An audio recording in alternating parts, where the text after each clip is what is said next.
You don't have the right to tell my 14-year-old daughter she has to carry her rapist baby. You understand that? To look that woman in the eye who was the born of a rape. Do you understand that? That's a 14-year-old child. If a 14-year-old child gets raped, you say that they have to carry that baby? Welcome, everyone. This is Mike from Verity Daily. I'm out to earn your subscription. If you find value in this video, if you would, make a thumbs up, share this video on your social media platforms with your friends, your family, your neighbors, anybody you come in contact. I appreciate it. It helps my ego. Let's get into this video.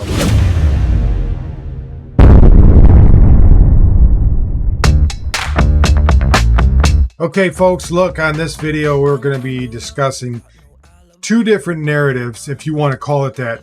You know, I like to notice how everybody uses words. We use narratives and shrill and all these things that people keep passing around, right?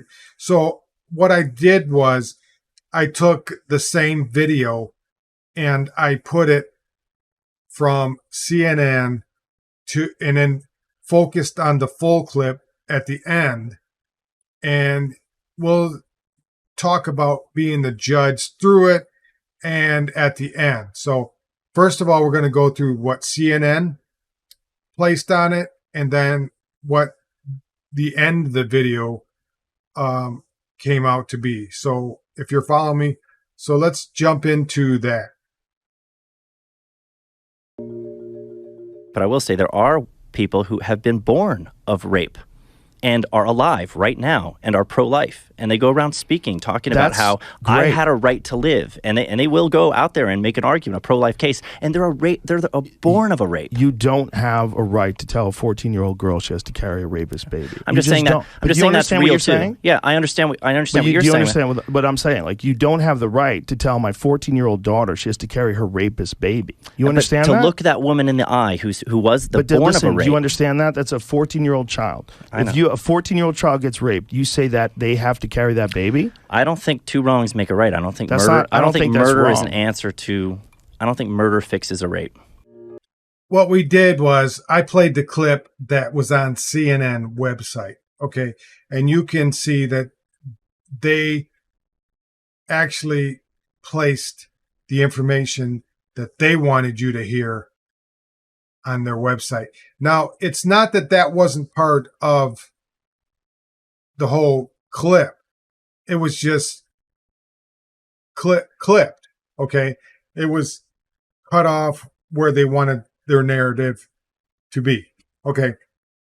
So let's show the whole clip, and then we'll discuss at the end.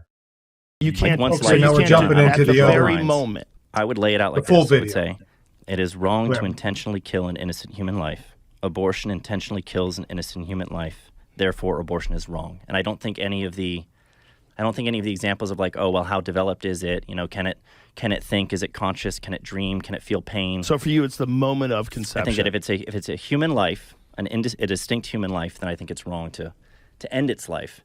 And so you think that once the conception happens, there's some sort of a miraculous event? Like, see, this is where he is starting to calm down and looking at the other point of view.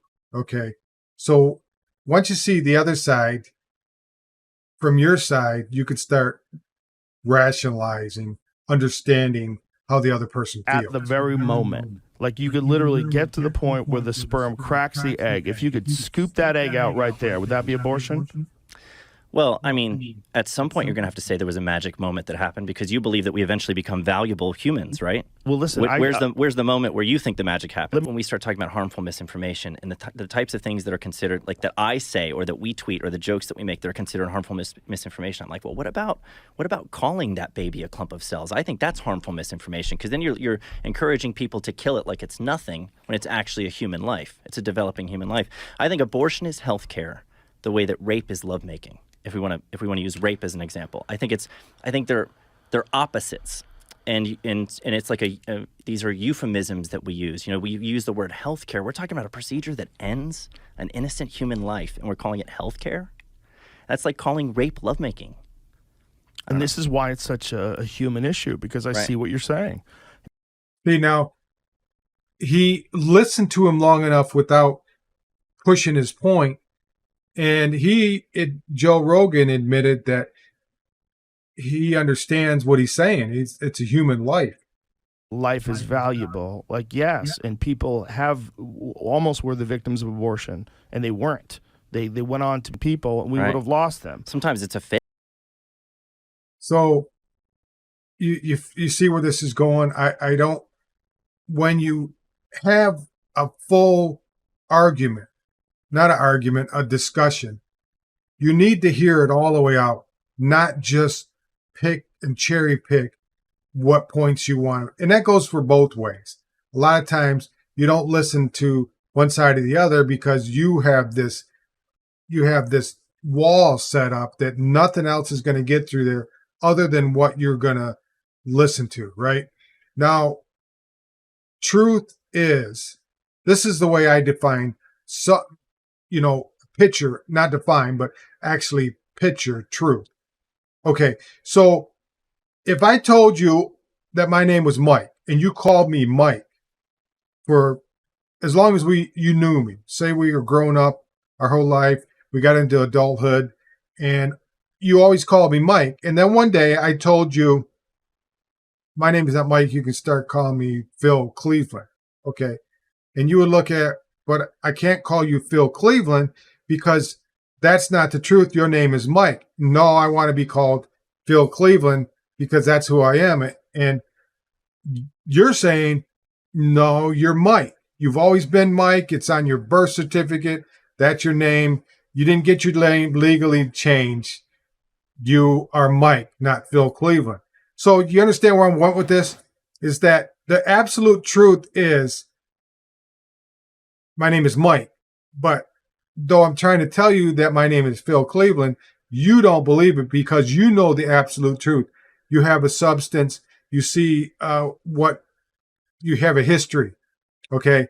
So when I look at absolute truth, you can make up anything you want, but you have to have absolute truth.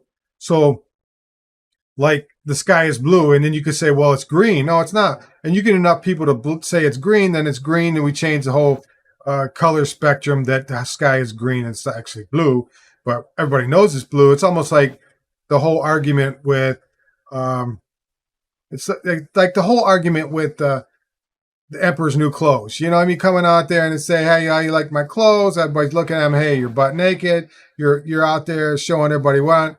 And one guy's telling him, no, that you look good. The king's prancing around. Everybody's laughing at him because he's butt naked. So the absolute truth is the king is butt naked, but the jester's laughing at him, but the king thinks that, hey, I got clothes on, I'm looking good, even though the king's, at first was questioning whether he was naked or not. And after a while, they talked him into it. So this whole discussion I'm bringing to you is that there is an absolute truth to everything. Okay. Now, if you want to discuss, like you said, a clump of cells, you want to discuss when does human life start, all that type of thing. Now, in any given year, there's performed in the United States between 680,000, 670,000 abortions. Of them, 6,000 or 7,000 are rape and incest. Okay. So if you take all the rest of them out and say, hey, listen, if you always want to come back to rape and incest, that's what the argument always comes to, rape and incest, then you're only dealing with 6 or 7. The rest of her are inconveniences or, they just don't want it. They're not wanted, right? Now I look at there's a number, probably an infinite amount of ways that a woman cannot get pregnant. Okay. There's the cycle every month. There's only a few days a month that a woman can actually get pregnant. There's that time where a man can say, listen, I respect you enough not to get in your business. The woman could say, hey, you know what? I'm not married to you. This is not appropriate. If you're married, you can always say, we're not ready. We don't, we need to get further into our life. We're in school and yada, yada.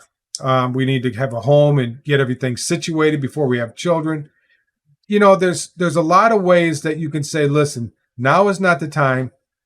Now, if there's a situation where the life of the mother, the baby, all that, there's only a few instances.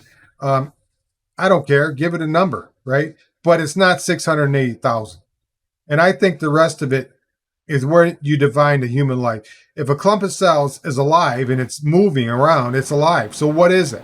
Is it a living cell? It's a living cell, living organism inside the woman's body, right? So you're actually destroying living organisms inside the body, right? So if you want to break it all the way down to, like he said, a clump of cells, it's a living organism of some sort, right? If you want to look at it that way. I mean, if you just left it alone, it turns into a baby. If you wanted it, it's a baby. If you didn't want it, it's not. Just like a lot of times, if a woman gets killed and they're pregnant, then they try the person that killed this woman on 2 counts of murder because they're pregnant. But there's always this double standard all the time, whether it's wanted or unwanted. Okay, so that's the way I look at it. Hey guys, you made it to the end. I appreciate you watching my videos. Give me a thumbs up, subscribe, and comment, and share this with your friends, your family. I'd appreciate it. I will see you on the next video. Have a great day. Bye now.